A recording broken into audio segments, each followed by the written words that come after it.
Morning নবদিগন্তের বন্ধুরা, আমি প্রথমে একটা ক্যাপশন দেখালাম বিদ্যুতের ঝড়। কারণ বুঝতেই পারছেন, ডিমের যে ঝড়টা এগিয়ে আসছে আমাদের দিকে, কিন্তু ধীরে ধীরে পশ্চিমবাংলার দিকে, উত্তরাঞ্চল, দক্ষিণাঞ্চলের দিকে, এবং সবচেয়ে বেশি আমার কাছে যেটুকু যা জানতে পারছি সেটা কিন্তু সুন্দরবন এলাকার উপর দিয়ে বা বাংলাদেশের দিকে যাওয়ার সম্ভাবনা রয়েছে সবচেয়ে বেশি। এবং তা যদি না হয় উড়িষ্যা, ভুবনেশ্বর দিকে যেতে পারে। এখনও কিন্তু ফাইনালি কিছু বোঝা যাচ্ছে না, কিন্তু যদি এই অঞ্চলে আসে তো সুন্দরবন এলাকায় সবচেয়ে বেশি ক্ষতিগ্রস্ত হয়, এবং ঝড়টার এতটাই প্রবল যে যেদিক দিয়ে যাবে সেদিকেই কিন্তু তছনছ করতে যাবে।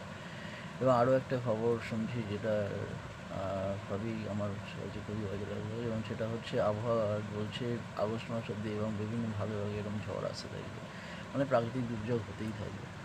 তো সেক্ষেত্রে এটা খুবই ভয়ঙ্কর, খুবই বাজে খবর। তো এই মুভিটাকে আগে আমরা দেখতে পাচ্ছি চলেছে, জানি না কবে, 15 থেকে 26 থেকে